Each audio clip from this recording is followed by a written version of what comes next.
Bonjour, bonsoir les amis Gilets jaunes et les autres. Alors, une bonne nouvelle et une mauvaise nouvelle.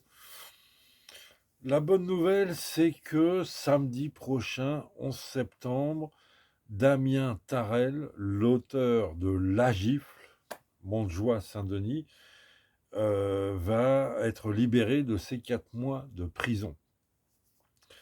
Et donc, la moindre des choses, je pense, c'est que les Gilets jaunes de la région, de Valence, euh, c'est à le voir. Donc il sort samedi matin, samedi dans la matinée. Évidemment, on n'a pas l'heure. Mais c'est évident que là, il faut un rassemblement pour voilà, pour le soutenir, pour le remercier autant que se peut. Et voilà, quoi. Et pour l'encourager, évidemment, à repartir dans la vie sur un bon pied, hein. Ce qu'il a fait, c'est pas si mal que ça, on va dire. Donc vraiment, voilà, un samedi 11 le matin, centre pénitentiaire de Valence, pour ceux qui sont dans la région et qui pourraient le soutenir. Et puis, et la mauvaise nouvelle, c'est que Stan Mayo s'est fait, lui, de nouveau arrêter. Stan Mayo, peut-être que tous ceux qui regardent cette vidéo ne le connaissent pas, c'est un ancien gendarme qui s'est impliqué, on va dire, corps et âme dans la lutte contre la pédocriminalité de réseau. Et donc, évidemment, il a été confronté en prise directe avec le système et il le paye cher.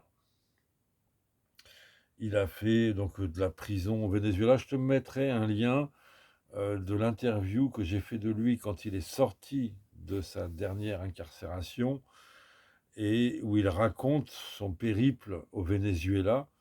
Et c'est hallucinant. Ils ont tenté de le buter plusieurs fois. Et donc là, c'était dans le cadre d'une affaire où il avait tenté d'interviewer des enfants dont la mère affirme qu'ils sont victimes des réseaux, et d'abord familiaux et ensuite des petits notables locaux. Et donc cette interview s'est pas passée du tout puisqu'ils ont été arrêtés par la gendarmerie avant l'interview et lui avait réussi à s'enfuir. Enfin, c'était toute une aventure. Toujours est-il qu'ils ont été ensuite jugés pour tentative d'enlèvement d'enfants. Fastoche, inversion des valeurs, inversion accusatoire. Et donc, voilà, il a fait donc toute son aventure au Venezuela, puis il s'est fait attraper par Interpol, rapatrié en France, et il a purgé.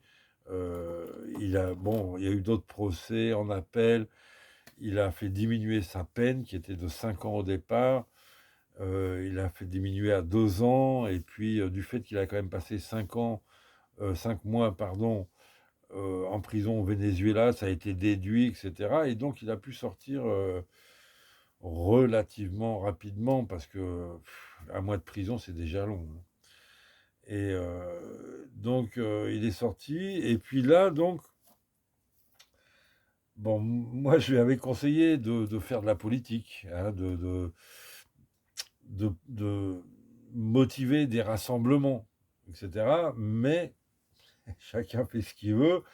Et lui, c'est un gars qui, comment dire, qui travaille les mains dans le cambouis. Et donc la politique, on va dire que ça l'emmerde. Alors que moi, je suis persuadé qu'il devrait, et je vais le lui redire, hein, qu'il devrait se préparer à des élections avec son sujet contre la pédocriminalité pour s'en servir de l'élection comme d'une tribune, évidemment, et faire avancer le sujet dans la société. Mais donc, lui préfère, on va dire, traiter du cas par cas, aider des familles en danger et des enfants en danger. Donc ça, c'est une chose, mais en plus, donc, compte tenu du contexte, il a fait des appels depuis quelques mois à la gendarmerie, évidemment, et à l'armée pour qu'elles prennent leurs responsabilités, on va dire, et renversent ce système corrompu. Il est formé à tous les niveaux, hein, conscientisé, etc., franc-maçonnerie, satanisme, etc. Donc il monte le niveau très haut, et bien sûr, et ben ça n'a pas plu du tout au système. Et c'est principalement pour ça qu'il s'est fait arrêter. Alors au motif, c'est quand même, j'ai presque envie de dire fallacieux, de son opération Révolution Chocolat. Tu vois le motif d'arrestation. Alors, c'était quoi son opération Chocolat? Simple, simple comme tout. Et j'avais fait la première qu'il avait faite, je l'avais faite avec lui.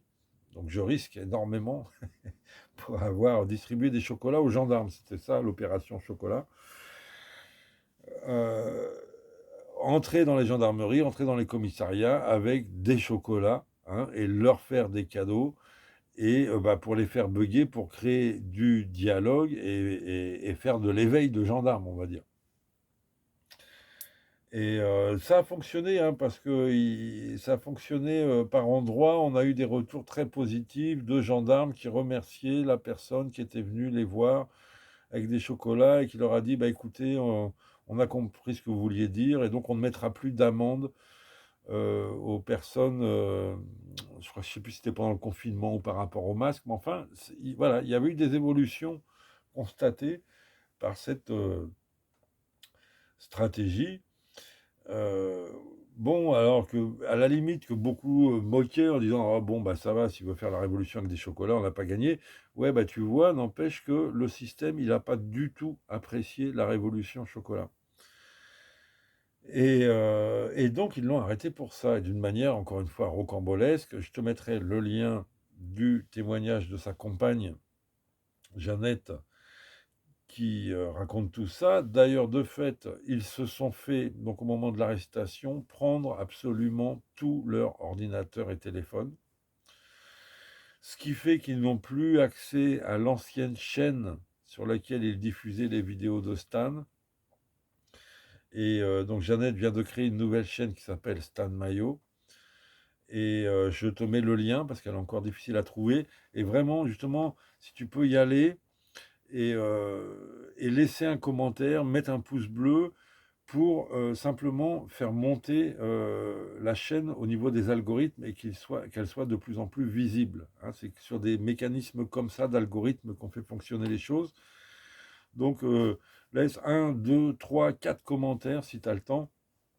D'accord, mets des pouces bleus pour faire gonfler cette visibilité.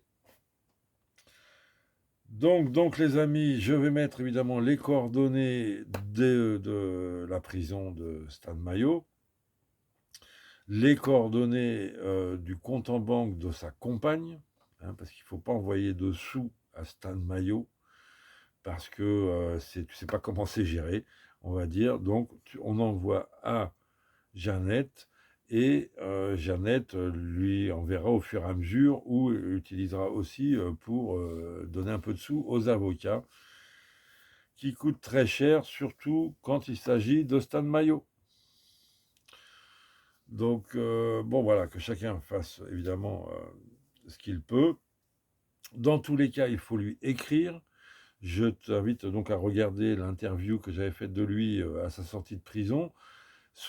Il considère que ce sont les lettres de soutien qui l'ont sauvé moralement. Il était en dépression totale, même en perte de santé totale. Ce sont les marques d'attention, si ce n'est d'affection, il parle même d'amour, des gens qui lui ont écrit, et même des prisonniers, et même de certains gardiens qui lui ont fait dire « ça ne sert à rien que je me laisse mourir et je dois continuer à me battre ». Donc c'est fondamental.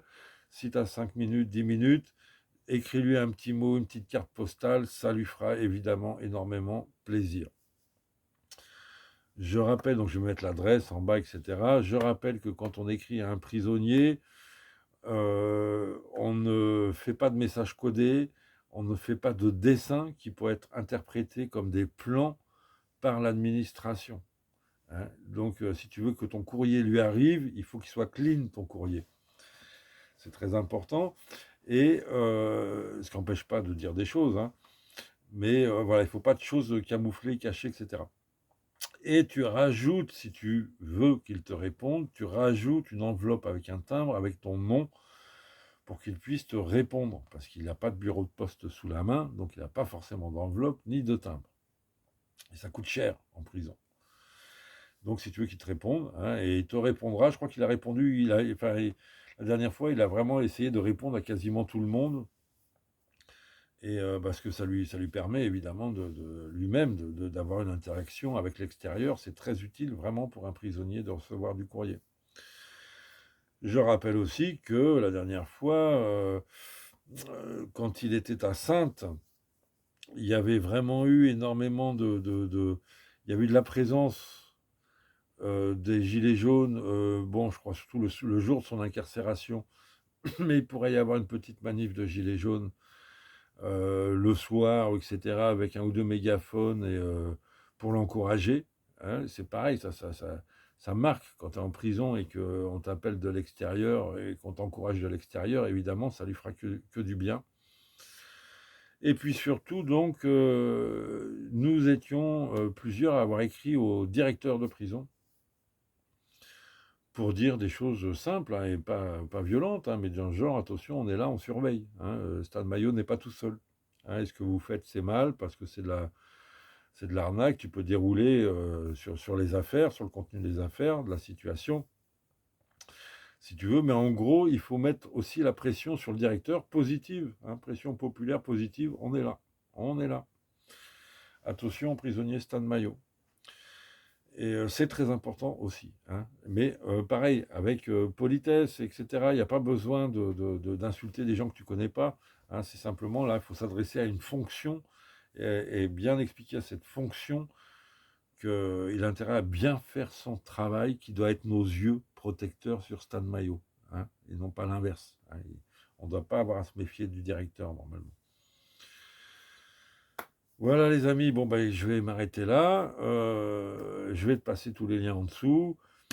Bonne nouvelle, donc, Damien Tarel est libéré samedi prochain, samedi 11, le matin. Donc tu as le temps de faire une présence le matin pour pour le soutenir et d'aller en manif l'après-midi. Il y a de très belles manifs à Valence.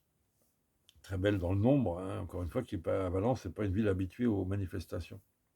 Et puis donc, ok, mauvaise nouvelle, Stan Maillot est reparti pour un tour. En plus, alors oui, c'est ça qui est incroyable. Donc là, pour le moment, il est en prison, comme on dit, en détention provisoire, en attendant son jugement pour son histoire de chocolat et de lettres aux gendarmes. Mais les salopards, c'est qu'effectivement, il avait 2 ans de sursis. Je crois que je l'ai dit en début de vidéo, mais enfin, je le répète, il avait 2 ans de sursis sur sa dernière affaire qu'ils ont fait tomber. Donc là, a priori, il est parti pour 2 ans. On espère évidemment qu'il va y avoir un combat d'avocats, mais en face de ce système, tu sais bien que c'est pas aussi facile que ça. Bon allez les amis, on lâche rien, tu vois, voilà, il y en a qui rentrent, il y en a qui sortent, on lâche rien. C'est ça le principal. C'est comme à la guerre, tu as des copains qui tombent autour de toi, on lâche rien, faut pas se mettre à pleurnicher. Et je peux te dire que Stan Mayo, il pleurniche pas en prison. Il continue d'utiliser cette prison comme une tribune, il dit ce qu'il a à dire.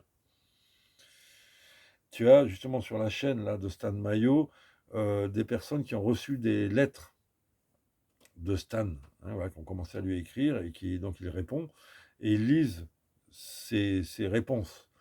Et tu vas voir qu'il ne lâche rien. Allez, à très bientôt les amis, on lâche rien. Force et honneur et Montjoie Saint-Denis.